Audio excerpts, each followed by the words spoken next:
31 मार्चला आहे स्वामी प्रकट दिनानिमित्त आपण स्वामी महाराजांचे नामस्मरण करण्याचे प्रयत्न करणार आहोत। यामुळे नामस्मरण केल्यामुळे आपल्यावर महाराजांची कृपा आपल्यावरती राहणार आहे।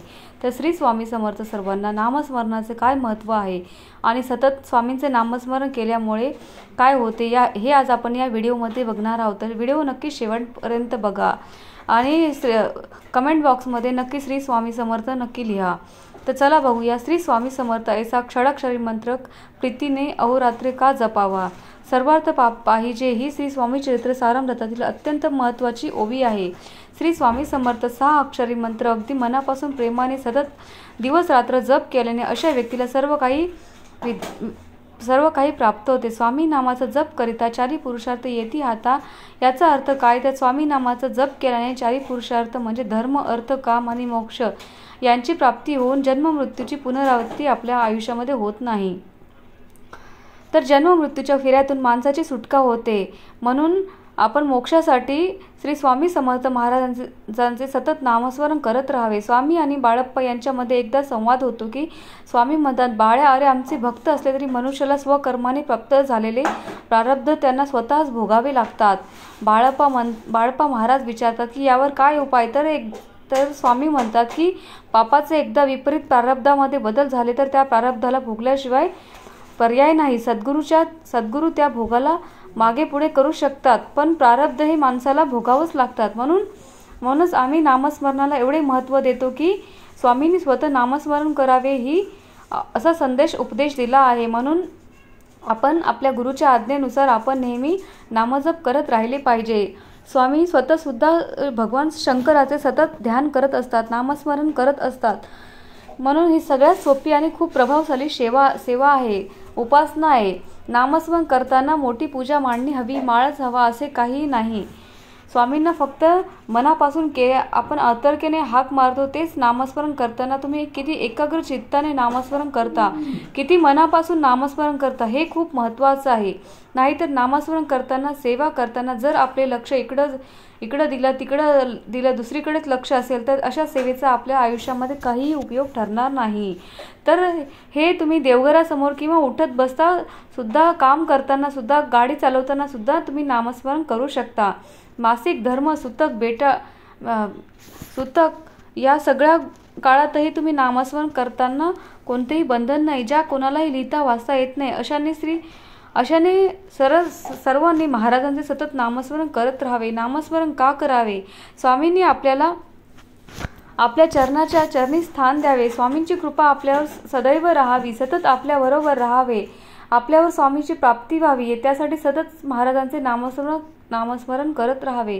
तर आता बघूया की नामस्मरण केल्याने आपल्या आयुष्यामध्ये सतत काय फरक पडतो। नामस्मरण केल्याने आपल्या भोवती स्वामींचे संरक्षक कवच निर्माण होते। आपल्या दिवसांची सुरुवात ही नामस्मरणामुळेच करावी आणि आपला दिवस उत्तम जातो, मन प्रसन्न राहते आणि आपण उत्साही राहतो।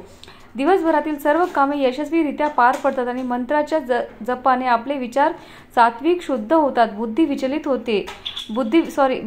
विचलित होत नाही, मनामध्ये वाईट विचार येत नाही, आपल्या वाईट कृत्याचा पश्चाताप होऊ लागतो, आपली विचारशक्ती वाढते, कोणतेही काम चांगल्या पद्धतीने आपण करू शकतो, मनाची ताकद वाढते, मन खंबीर होतं आणि आपला राग कमी होतो। आणि जरी आपल्याला राग आला तर तो पटकन निघून जातो। ज्यांना खूप राग येतो त्यांना श्री स्वामी समर्थ हा मंत्र सतत जप करत राहावा। नामस्मरणाने मन शांती लाभते, स्वभाव दोष कमी होतो। नामस्मरण केल्याने आपले आरोग्य चांगले राहते, आरोग्याच्या तक्रारी, जुना आजार असेल तर त्यामध्ये सुधारणा होते। जर आपण आपल्या घरामध्ये सतत नामस्मरण करत असू तर त्या घरातील वास्तुदोष हळूहळू कमी होऊ लागतो। तर घरामध्ये सकारात्मक ऊर्जा निर्माण होते आणि नकारात्मक ऊर्जा आपल्या घरातील बाहेर जाते। आपले स्पंदने उत्साही असतात आणि प्रसन्न होते। बाहेरील बाधा किंवा कोणतेही अघोरी वाईट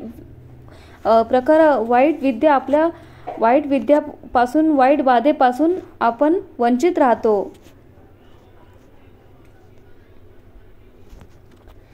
आपल्या प्रारब्धाची तीव्रता कमी झाल्यामुळे भविष्यातील संकटे दूर होतात आणि संकट आलेच तर त्यातूनही लवकर मार्ग मिळतो। संकटाला सामोर जाण्याची ताकद आपल्याला मिळते। स्वामी चरित्र सारामृतातील वर्णनाप्रमाणे बाळप्पा हे श्री स्वामी समर्थ महाराज मंत्राचा 1.25 लाख जप केल्याने त्यांच्या नाभीतून विषाची पुडी बाहेर पडून त्यांचे प्राण वाचवले होते. त्यामुळे स्वामींच्या या नामस्मरणामुळे विषबाधा कधी होत नाही, आकस्मिक संकटापासून संरक्षण होते. सतत नामस्मरण केल्याने धैर्य वाढते आणि त्यामुळे मनातील चिंता आणि ताण कमी होतो, आत्मविश्वास वाढतो, मनाची चंचलता कमी होते, मन एकाग्र होऊ लागते, मनाची शक्ती वाढते, आपला उतावळेपणा कमी होतो. मन एकाग्र झाल्याची आपल्या आध्यात्मिक, शैक्षणिक, वैयक्तिक प्रगती होते, आपला निर्णय क्षमता वाढत होते, घेतलेल्या कामात योग्य मार्ग दिसून येतात, यश मिळू लागते. एखाद्या व्यक्तीकडून होणारी फसवणूक, चोरी, लबाडी यापासून आपले संरक्षण होते. लहान मुलांनाही स्वामीच्या नामजपाची सवय लावावी. 11 किंवा 21 वेळा त्यांच्याकडून नामजप करून घ्यावा. मुलांना स्वामीचे नामस्मरण केल्यामुळे मुलांवरती चांगले संस्कार घडतात, त्यांची बुद्धिमत्ता वाढते, मुलांचे आरोग्य चांगले राहते, शिक्षणामध्ये लक्ष लागते, शिक्षणामध्ये चांगली प्रगती होती. वाईट व्यसन, खोटे व्यसन त्यांच्यापासून खोट्या व्यसन, वाईट संगतीपासून त्यांचे मुले लांब राहतात. एखाद्या व्यक्तीला व्यसन असल्यास नामस्मरणाची सेवा याने आपले व्यसन सुटण्यास मदत होते. ज्यांना व्यसन सोडायचे आहे त्यांना डॉक्टरी उपचाराबरोबरच नामस्मरणाची उपासना करावी. घरातील व्यक्ती हरवली असेल तर अशा वेळेला तुम्ही नामस्मरणाची ताकद नक्की जरूर आजमावावी. संकल्पयुक्त सेवा करू शकता. स्वामीच्या मंत्राचा जपाने तिचा शोध लागण्यास मदत होईल. घरात सतत कटकटी, वाद विवाद, भांडणे होत असल्यास नित्य नामजपाने वादविवाद संपतात आणि घरातील सदस्यामध्ये एकी निर्माण होते. कर्ज झाले असेल तर ते संपवण्यासाठी आर्थिक मार्ग मिळतात. आपली आर्थिक परिस्थिती चांगली सुधारते. आर्थिक परिस्थिती सुधारण्यासाठी नामस्मरण नक्की करावे. कर्जातून बाहेर पडण्यासाठी कष्ट तर केलेच पाहिजेत, पण नित्य सेवा आणि नामजपाने आपल्या कष्टाला स्वामींच्या आशीर्वादाची जोड मिळते आणि त्यामुळे कर्जमुक्ती लवकरात लवकर कमी होते आणि आपल्या घरामध्ये आर्थिक समस्या मार्गी लागतात. नामजपाने सतत स्वामींसोबत असल्याची जाणीव आपल्याला होते. घरामध्ये स्वामींचा वास निर्माण होतो. स्वामींची सतत आपल्याला प्रचिती येत असते. सतत नामस्मरण केल्याने अहंकारी वृत्ती, खोटारडेपणा, लोभीपणा, रागी स्वभाव असे दुर्गुण कमी होऊ लागतात. नियंत्रण येते. आपण नम्र होतो. आपले स्वभाव दोष कमी होतात. आपली वृत्ती परोपकारी होते. दुसऱ्याला मदत करण्याची भावना आपल्यामध्ये निर्माण होते. दयाळू होते. अशी सतत नामस्मरण केल्याने आपली वाचा सुद्धा शुद्ध होते. बोलण्याचे काही दोष असतील तर ते कमी होतात. वाणीमध्ये एक प्रकारचा गोडवा निर्माण होतो. आपल्या बोलण्याचा समोरच्या व्यक्तीवरती प्रभाव पडू लागतो. आपली वाणी प्रभावशाली होते आणि एखाद्या व्यक्तीला संतती प्राप्ती, अपत्य प्राप्ती मध्ये अडथळे येत असतील तर संकल्पयुक्त नामस्मरणाची सेवा नक्की करावी. आपल्या संततीशी पटत नसेल तर मुलाशी वादविवाद असतील तर अशा वेळेला नामस्मरणाच्या सेवेमुळे अडचणीतून मार्ग मिळतो.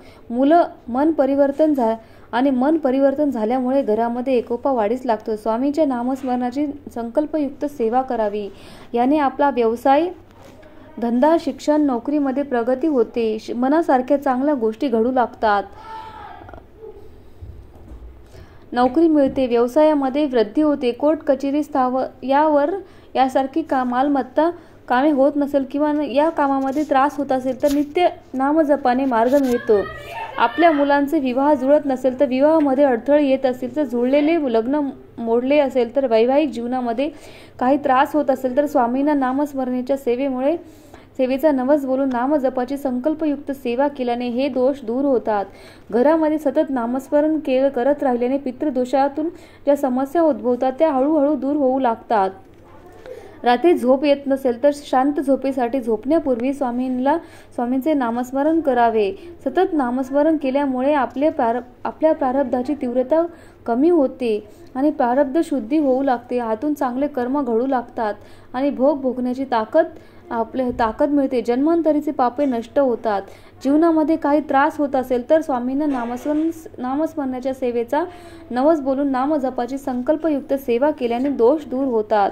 घरामध्ये सतत नामस्मरण करत राहिल्याने पितृदोषातून ज्या समस्या आहेत त्या उद्भवतात त्या हळूहळू दूर होऊ लागतात. रात्री झोप येत नसेल तर शांत झोपेसाठी झोपण्यापूर्वी सतत नामस्मरण करावे. नामस्मरण केल्याने आपल्या प्रारब्धाची तीव्रता कमी होऊ लागते, प्रारब्ध शुद्धी होऊ लागते, हातून चांगले कर्म घडू लागतात, भोग भोगण्याची ताकद वाढते आणि जन्मजन्मांतरीचे पाप नष्ट होतात. जन्म मृत्यूच्या फेऱ्यामधून माणूस सुटतो, अडकून न राहता त्याला मोक्ष प्राप्ती होते. रोज दैनंदिन जीवनामध्ये काही ना काही चुकामुळे आपल्याला अनेक दोष लागत असतात. त्या चुकांमुळे आपण हे पाप लागते. स्वामींच्या नामस्मरणामुळे ती मुक्तता मिळते आणि जीवन सुलभ होतो. स्वामींचे सतत नामस्मरण केल्यामुळे सद्गुरू नामाची गोडी लागते, सेवा उपासना वाढू लागते, कंटाळा येत नाही, आपली आध्यात्मिक प्रगती होते आणि मनाला सतत नामस्मरणाची सवय लागल्यामुळे नकळत सुद्धा आपल्याला नामस्मरण होत राहते. स्वामींच्या नामस्मरणाचे गुरुबळ लाभते. ग्रहामध्ये कुंडले दोष असेल तर ते नष्ट होतात. अशा प्रकारे स्वामींच्या नामस्मरणाचे अनेक फायदे आहेत. तर तुमच्या आसपास असे कोणी लोक आहेत तर अशिक्षित आहेत, तर वेळेअभावी सेवा करण्यास जमत नसेल, ते जे खचून गेलेले आहेत त्यांना तुम्ही स्वामींच्या नामस्मरणाची सेवा नक्की सांगा. या सेवेचे महत्त्व सांगा, त्यामुळे त्यांनाही या अडचणीतून बाहेर पडण्यास मार्ग मिळेल. जर तुम्ही संकटामध्ये असाल, तुम्ही या अडचणीमधून जात असाल, तर मार्ग काढायचा असेल तर तुम्ही स्वामींची नामस्मरणाची संकल्पयुक्त सेवा तुम्ही नक्की करू शकता. तुम्ही नामजपही करू शकता. नामजप म्हणजे काय, तर श्री स्वामी समर्थ हा मंत्र आपल्याला लिहायचा आहे.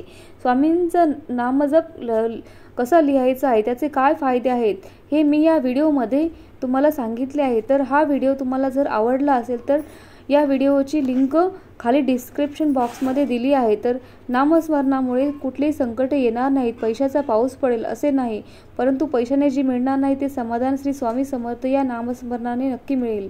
आपली सगळी धडपड हे समाधान मिळवण्यासाठी आहे. तेव्हा कायम श्री स्वामी समर्थ हा मंत्र नक्की तुम्ही जप करा आणि समाधानाचा अनुभव घ्यावा. व्हिडिओमध्ये सांगितलेल्या फायद्यांसाठी नाही, तर स्वामींच्या प्राप्तीसाठी, भक्तीसाठी नामस्मरण करा. जर हा व्हिडिओ तुम्हाला आवडला असेल तर व्हिडिओला लाईक करा, शेअर करा, सबस्क्राईब करा आणि कमेंटमध्ये श्री स्वामी समर्थ नक्की लिहा. श्री स्वामी समर्थ.